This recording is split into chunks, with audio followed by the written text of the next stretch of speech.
were invested in that team. They were terrific, and they took points from Arsenal. I presume you saw most of the action.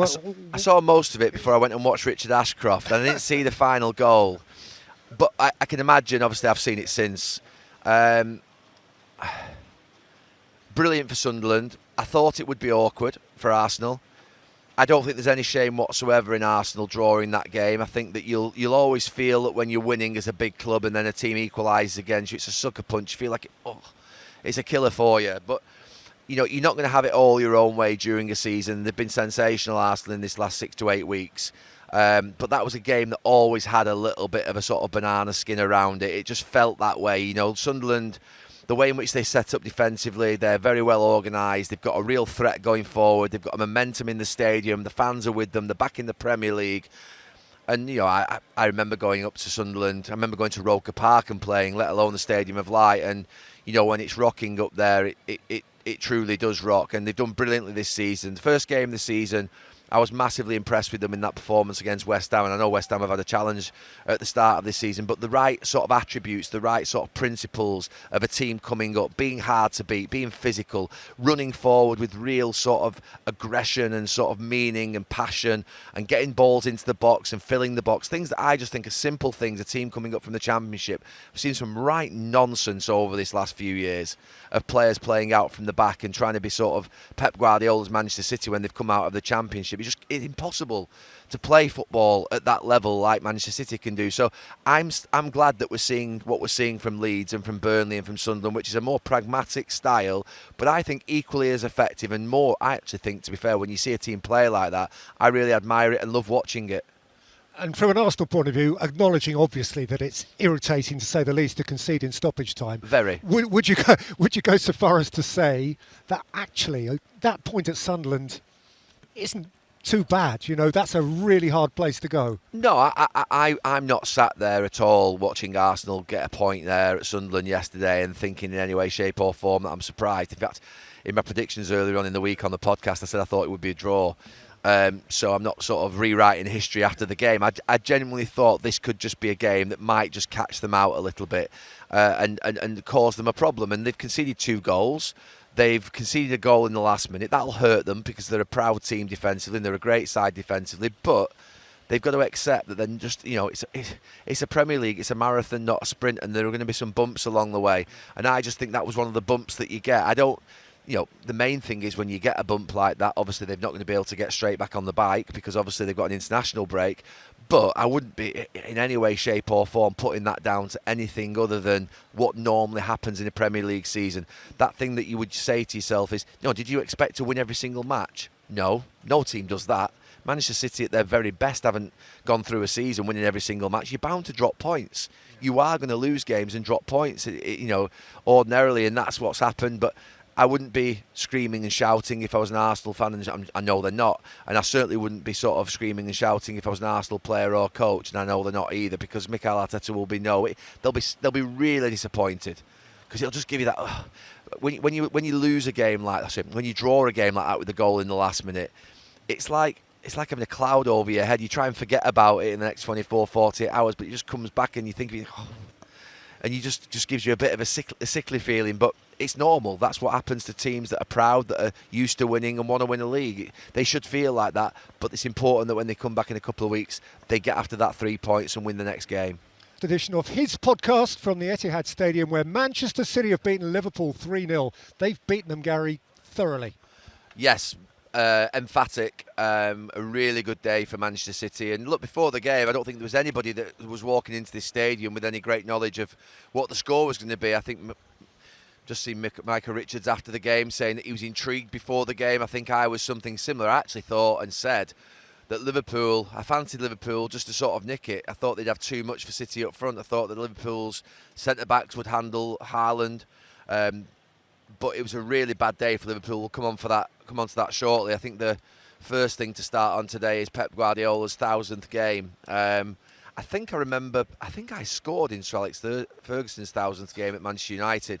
You did, Champions League game, Lyon. Yeah, I scored. That's an incredible achievement, eh? And you just think about greatness. I mean, Pep Guardiola is a great manager. 1,000 games. I think you said, did he say 716 Wins, yeah. Wins, which is 71%, win rate, which is just obscene. And this isn't his greatest team or his best team that he's had in those 1,000 games. You think about the team he had at Barcelona, which is probably the greatest team of all time, and then the treble-winning team here and the title-winning teams. But what his team have done today is give them a glimmer of hope going into a November international break. That they're 4 points off Arsenal. They've got experience. They've got a few players who've been around the block, and they've got a manager who knows how to win.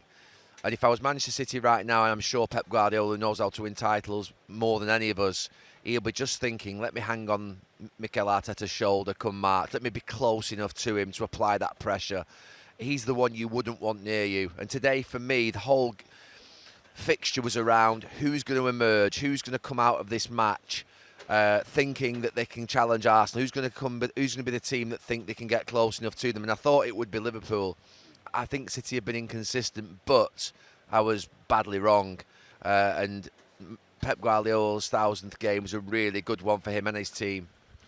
So, if you say, and most people agree, that this isn't his kind of premium team. No, it's not. How do you categorise them? There isn't a David Silva, there isn't Kevin De Bruyne, there isn't Aguero, there isn't a Yaya Toure, all of these great players he's had. How do you sum up what this team actually is? I mean, it's a team I actually like watching. I mean, it's imperfect. It's teams that you've seen, particularly here and at Barcelona, were like clockwork. I mean, it's very difficult to maintain what Pep Guardiola was achieving at this club and at Barcelona, because I didn't see as much of his football in Germany, so I'm not going to comment on Bayern Munich. But you're talking about some of the most beautiful football that you'll ever see, to the point of, like, you come into games knowing the outcome. Whereas when I watch City now, you're not quite sure of what's going to happen. Today being a perfect example.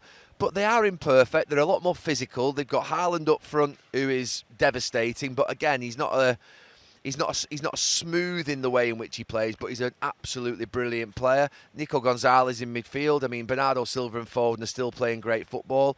But they're very different. They're very different in terms of, they're not as methodical in terms of their sort of combinations and passes and the way in which they link. They're not as good playing out from the back through their goalkeeper or their back four, but they're still a very good side. And it feels like a team that, Pep Guardiola's staying here to build another great side. And I don't quite think they're there, but what they do have is some players, you look through the spine of the team in Guardiola and Stones, Diaz, Rodri, Foden, Bernardo Silva and Haaland, and the goalkeeper, who know how to win. So if they can keep those players together and somehow, keep some momentum going and get close, they're going to be really, really dangerous towards the end, just through their experience. But it is an imperfect team. It's a team that you don't feel is as consistent and reliable as the one that they've had previously.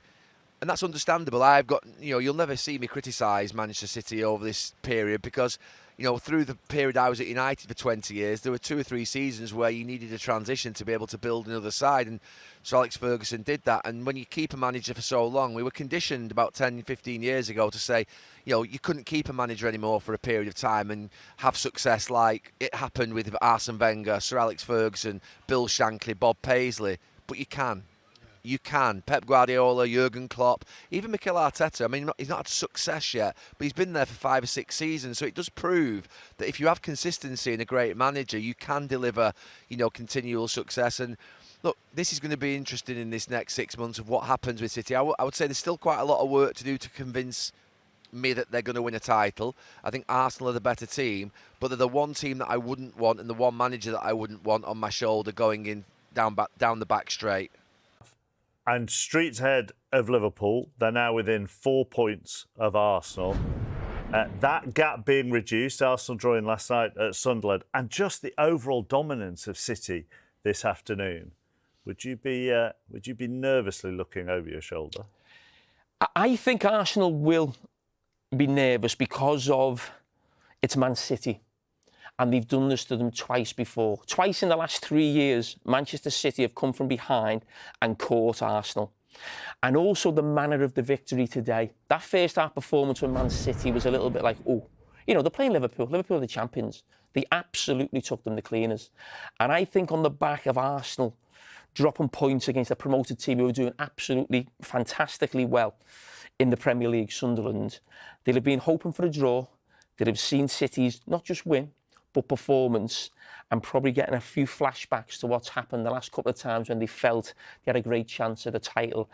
And it might be a long 2 weeks thinking and worrying about Manchester City for Arsenal supporters and players. And genuinely, that plays into the psychology then, because it's not like, say, there's a midweek Premier League game or even just one next weekend where you reset and go again. It's 2 weeks to think about it. Yeah, and that's the problem with international break when you don't have a great result. There's a long time to think about it. I still think Arsenal are the best team I've seen in this league this season, no doubt.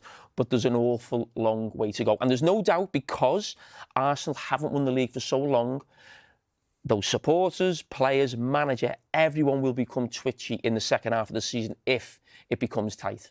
City, we have to just reflect on Pep Guardiola, 1,000 games. I mean, that's an extraordinary achievement when you see the numbers as well. The win percentage is just absolutely amazing. I know people have always argued over the years he's always worked with brilliant players, but you still have to manage them, look after their egos, the style of play they've got. Oh, I take my hat off to Pep. I think the man is absolutely amazing, and the stats, mind-boggling. Trendsetter, isn't he? I mean, coming over to here, everyone was doubting him. Can he play that sort of way? When they won the league 4 years in a row, it was just mesmerising stuff. Where is he now with this City team? Do they have it in them? Does he have it in him? I think he has to it take them there again. He's definitely got it in him. I'm looking for consistency with Man City now. We talked about it before, a little bit before the game, in terms of the way they're letting other teams dictate to them and possession. They're not dominating games anymore. I think they've got enough, especially with the way Haaland's playing. But Arsenal are also a good side. I think it's between now and Man City. I think like City have snuck up there, haven't they? Like been under that radar a little bit, haven't they? Until today, really. I think that was more because of the squad of Liverpool. When they announced Carragher and Isak and all the rest of them, Wirtz, everyone just automatically thought it was going to be Liverpool, but City just doing their business. How quietly. seriously should we be taking them, Daniel, in terms of title challenges? If we're not taking them serious now, when are we going to? I mean, after today's performance, Haaland's start to the season's been, whatever superlatives you want to say, it's just absolutely ridiculous what he's doing. So all in all, if you look at them, you go, you've got all the tools, a fit Rodri coming back whenever he's ready. Goalkeeper was a big sign, wasn't it? Goalkeeper coming in. Donnarumma's been there and done it since a young age. Won the Champions League last year, comes here with experience and, communicating, building a bond with the defender. So all in all, I think they're heading in a fantastic direction. And you could see on Pep's face, got that nice little grin. You can see he's happy. He's not trying to get too confident, but deep down he's thinking, you know what? Having a look at us today, they probably surprised him how well they played, to be honest. And for all those achievements, Roy, that we showed on that graphic before, the 12 league titles so far, if they were to say this season with Manchester City, where would that rank amongst all his achievements? No, I reckon if you'd asked Pep 6-7 weeks ago, I bet he would have felt it was obviously more of a rebuilding job and just regroup and just get back to competing. But if you look at him now, he's got that spark back even in his eyes. You can see it. He's probably thinking these players have surprised me a bit. And again, snuck under that radar. Goalkeeper was a great sign, and Haaland obviously a goal machine. But the other players forward and back to his best. I think Pep will be sitting there going, we're certainly back in the mix. But 4, 5, 6 weeks ago, I bet you thought, it's probably going to be too much this season, and we'll have a look at it in January or next summer, get more players in. But they're certainly back in the mix. Be right up there for him, though, wouldn't it? As an achievement, if they could win the league this year, absolutely. I think at the start of the season, again, the way you looked at where Man City was, you look how strong Arsenal were, how Liverpool did last season. I think if he could, obviously a long way to go yet, but if he got this league title this year and surprised everybody and finished out of Liverpool and obviously Arsenal, how powerful they're looking, it would have to be up there with some of the best achievements he's got. So as we pause for 2 weeks, where are you now on your favourites on the we're doing this again. Come on, Can we talk? Don't straddle the fence. No. I never sit on the fence. I just like to have the prediction. You said a draw today, didn't you? But how is that sitting on the fence? That's a draw. That's a prediction, Roy. How wrong were you? All right, you got it right today for once. What about the other times? Where am I at the moment? We haven't got all day. Live television speak. At the moment, Arsenal. Just because they could have crumbled against Sunderland. Sunderland was and they still got a point out of there. Yeah. I think defensively, they're the best. Daniel? So that's why I'm going to say that. Yeah, Arsenal are favourites right now. They're in the driver's seat, but I just feel hey, listen, Talking about me? You can't move on, will you? No, for real. Arsenal are favourites right now, but at the end of the day, anyone can win. It's anyone's, man. Right. It's not over yet. Sticking with Arsenal, but obviously... Sticking with Arsenal? You said Liverpool 3 weeks ago. No, I didn't. I said Arsenal start of the season. The gap, though, is down to 4 points. Extraordinary end at the Stadium of Light, where Sunderland are still unbeaten since their return to the Premier League. We'll talk about Arsenal and the title in a moment, but Julian had a very brief, but he still knows what it's like to put on a Sunderland shirt at the Stadium of Light. I mean, what a performance they've put in all season, particularly at home. And they're in the top 4. I know, yeah. Performances, like you said, it's not just yesterday. They've been outstanding, very difficult place to go. Very intense atmosphere, and as long as they can keep that momentum there throughout the season, that will be the fortress for them and play a massive part in them hopefully staying in the league. And they've shown some unbelievable character already, but none more so than to come back against Arsenal, who'd won 10 in a row. Yeah, they showed it all season. I think you need that. You need that positivity. You need that kind of bounce, you know, coming into the league and things to go your way and fight and scrap for things. And, you know, most people would have written them off. Arsenal coming back, looking strong, looking solid, 2-1 up. Probably cruise to a win and move on. But fair play to Sunderland, you know, they never give up. A late goal, another point, keeps ticking that points tally up and keeps the momentum up. And the stadium was the energy and the as I said, the bounce in the stadium, and big goal for them to carry that into the international break on a high. And just to put it into perspective, Sunderland scoring 2 against Arsenal, who hadn't conceded in all competitions for 13 and a half hours. Exactly, it puts it into perspective. I mean, Arsenal's strength really is their defence, isn't it? They've got a great goalkeeper, really good back four. They protect the back four well as well. They play to their strengths and they don't concede many goals. So for a newly promoted team to score 2 goals against them is a brilliant achievement. And who'd have thought that? I mean, the last 6 teams to have come up have all gone back down. Most people predicting the same 3 to go back down that came up this season. But if the first 10, 11 games are anything to go by, Sunderland aren't going to be there. In fact, they're going to be chasing European prizes the way they're going. In terms of Arsenal, though, they're bitterly disappointed at the draw, but it shows where they're at, how far they've come, and the standards they've hit this season. Yeah, it's the highest level they've got, and consistency's right there. And Mo said they've got a great balance. They are reliant on the defensive side of the team, but they can score goals. And they said as long as they can keep that balance and not just be too reliant on any one department, they'll give themselves a great opportunity to win. Because obviously they didn't have Yoker as the centre forward in this game, but they look better equipped, don't they? Erdegaard's been out most of the season to cope with missing players. Yeah, they've got a good balance, they've got good depth. I still think it's almost sparring season in terms of still got the head guard on and the big gloves almost in the fights after Christmas, the real battle, you know. Kind of putting yourself in position and jostling for position at the moment, but they certainly look strong. They can win games. They don't give much away. Win games different ways. It's Christmas time after Christmas. Who's fit? What's the form looking like then? Finish line comes in sight. All of a sudden, the dynamics change a little bit. But at the moment, they're doing a lot of good things, winning games well for the most part, and they look big contenders. And at the moment, whoever beats them probably wins the league. Yeah. It's theirs to lose at the moment? I mean, possibly. They are a fair few points ahead. I mean, listen, you ask anybody, I think they'd probably say Arsenal are the favourites at the moment. So, yeah, it's going to take a good effort to beat them, because I can't see them dropping too many points. They're very efficient, aren't they?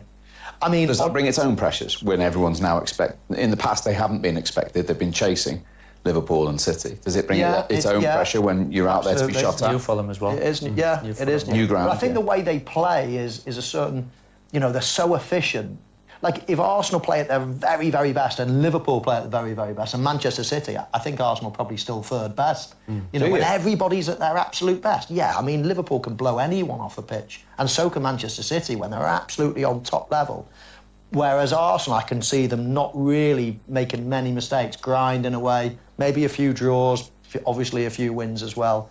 But just their style of play might just make them plug on all the way and make them very hard to beat. Yeah, I agree. I don't think their worst game is too dissimilar to their best game, and their levels are pretty close and balanced. But the other two teams that we mentioned, if they're at their best, they're outstanding. But again, it's not about that. It's about finding consistency throughout the season, and Arsenal seem to have that balance at the moment. Because when Liverpool or Manchester City win, it feels like they have to play really well, and they can go and win 3-4, 5-0. Whereas I do think that if Liverpool play poorly, they get beat. Whereas if Arsenal play poorly, they will still grind out a 1-0 win or a 2-2 draw or whatever it might be. So that might just play in their favour this season. But as Michael said, long way to go. Yeah, it's actually, they resume with the North London derby against Spurs, your former club who played your other one in North London. Tottenham, first of all, one home win under Thomas Frank in the league. The natives are getting a little bit frustrated at home. They've got the best away record, but the type of football they want to see at home. Yeah, and the thing is with that run, Steve, it went into last season as well, so it's almost... if you include last season, they've lost more home league games than any other Premier League club. Yeah, so it's almost like not a new issue. It's Thomas Frank's almost inherited that a little bit, and it's something they need to kind of flush out and get rid of, really, and be playing and looking forward to playing and having that atmosphere, a little bit like Sunderland, where they're playing at home and it's bouncing and it's the energy, positive energy. At the moment, Tottenham are finding it easier to play, or the results suggest to play, find it easier to play away from home with kind of the atmosphere and a little bit of kind of negativity that creeps in when they play at home for whatever reason. I think they're capable of doing it. They've got some really good players. They've got a terrific manager, in my opinion, but they do need to do something about it, because you don't need that rumbling on for too long. No. What about United? I know they were leading and then could have lost and then got a point, but they're 5 unbeaten in the Premier League, which obviously going to your day doesn't sound anything, but it's their best run since February 2024. Are there small shoots of recovery here for you? Yeah, there's definitely shoots of recovery. I mean, the results and then going to Liverpool and the winning felt big. I put them in context with Tottenham, really, in terms of where they ended up last season in the league. They're a lot higher than that, and the aspiration is to finish a lot higher. So there's improvement in that respect. Is it enough improvement to be where you want to be? Now, of course, it's not, because chasing to be near the top, but I do like the new signings, in particular Cunha and Mbeumo. I think Mbeumo, I like him. He looks like he can cope with being at a big club and in a successful team. So there's definitely shoots and positive things, just consistency is the key. We talk about Arsenal and Liverpool and City, and consistency gets you places in this league.